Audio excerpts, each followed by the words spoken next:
नमस्कार सभी श्रोताओं का श्री रामचरितमानस में हार्दिक स्वागत अभिनंदन। आज के इस वीडियो में आप सभी के समस्त प्रस्तुत है श्री रामचरितमानस के अयोध्या कांड के दोहा नंबर 83 और 84 का संपूर्ण अर्थ। आइए चलते हैं श्री रामचरितमानस की तरफ। हय गए कोटि केली मृग पुर पशु चातक मोर पिक रथांग सुख सारिका सारस हंस चकोर। करोड़ों घोड़े हाथी खेलने के लिए पाले हुए हिरन, नगर के गाय बैल बकरी आदि पशु पपीहे मोर कोयल चकवे तोते मैना सारस हंस और चकोर। राग वियोग बिकल सब ठाढ़े जहाँ तहाँ मनहु चित्र लिख काढ़े। नगर सफल बनु गहबर भारी खग मृग विपुल सकल नर नारी। श्री राम जी के वियोग में सभी व्याकुल हुए, जहां तहां ऐसे चुपचाप स्थिर होकर खड़े हैं मानो तस्वीरों में लिखकर बनाए गए हैं। नगर मानो फलों से परिपूर्ण बड़ा भारी सघन वन था। नगर निवासी सब स्त्री पुरुष बहुत से पशु पक्षी थे, अर्थात अवधपुरी धर्म अर्थ काम मोक्ष चारों फलों को देने वाली नगरी थी और सब स्त्री सुख से उन फलों को प्राप्त करते थे। विधि कय के किरातिन कीन्ही जेहि दव दुसह दुसहु दिस दीन्ही। सही न सकै रघुबर बिरगाही चले लोग सब व्याकुल भागी। विधाता ने कैकेयी को भीलनी बनाया, जिसने दसों दिशाओं में दुसह दावाग्नि भयानक आग लगा दी है। श्री रामचंद्र जी के विरह की इस अग्नि को लोग सह नहीं सके, सब लोग व्याकुल होकर भाग चले। सब ही विचारु कीनि मन माही राम लखन सिय बिनु सुख नाही। जहाँ राम तहाँ सबहु समाजु बिनु रघुबीर अवध नहीं काजू। सबने मन में विचार कर लिया कि श्री राम जी लक्ष्मण जी और सीता जी के बिना सुख नहीं है। जहाँ श्री राम जी रहेंगे वहीं सारा समाज रहेगा। श्री रामचंद्र जी के बिना अयोध्या में हम लोग का कुछ काम नहीं है। चले साथ अस मंत्र दृढ़ाई सुर दुर्लभ सुख सदन विदाई।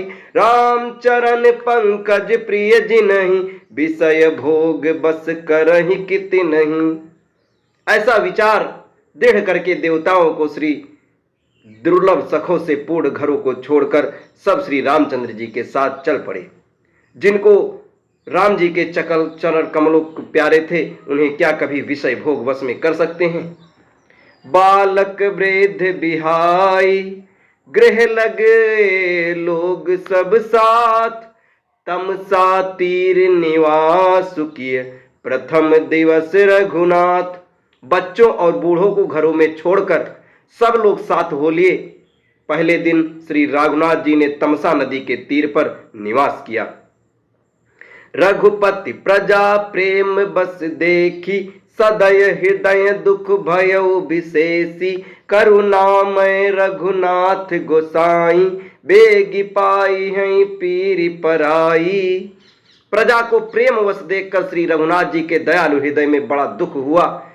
प्रभु श्री रघुनाथ जी करुणामय हैं, पराई पीड़ा को वे तुरंत पा जाते हैं और दूसरों का दुख देखकर वे तुरंत स्वयं दुखित हो जाते हैं।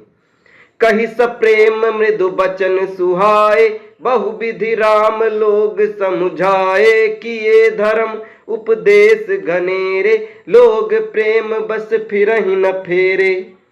प्रेम युक्त कोमल और सुंदर वचन कहकर श्री राम जी ने बहुत प्रकार से लोगों को समझाया और बहुतेरे धर्म संबंधी उपदेश भी दिए, परंतु प्रेमवश लोग लौटते ही नहीं थे। सीलु स्नेह छाड़ी नहीं जाई असमंजस बस भे रघुराई। लोग सोग श्रम बस गए सोई कछुक देव माया मति होई। सील और स्नेह छोड़ा नहीं जाता। श्री रघुनाथ जी असमंजस के अधीन हो गए हैं, दुविधा में पड़ गए हैं। शोक और परिश्रम थकावट के मारे लोग सो गए और कुछ देवताओं की माया से भी उनकी बुद्धि मोहित हो गई। जब ही जाम जुग जामिनी बीती राम सचिव सन कहो सप्रीति। खोज मारी रतु हाकऊ ताता आन उपाय बनहि नहीं बाता। जब दोपहर बीत गई तब श्री रामचंद्र जी ने प्रेम पूर्वक मंत्री सुमंत्र से कहा, हे तात, रथ के खोज मारकर अर्थात पहियों के चिन्हों से दिशा का पता न चले, इस प्रकार रथ को हाँकिए और किसी उपाय से बात नहीं बनेगी।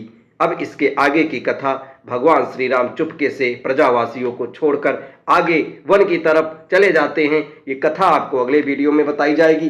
तब तक हमारे साथ बने रहें। धन्यवाद। जय श्री राम।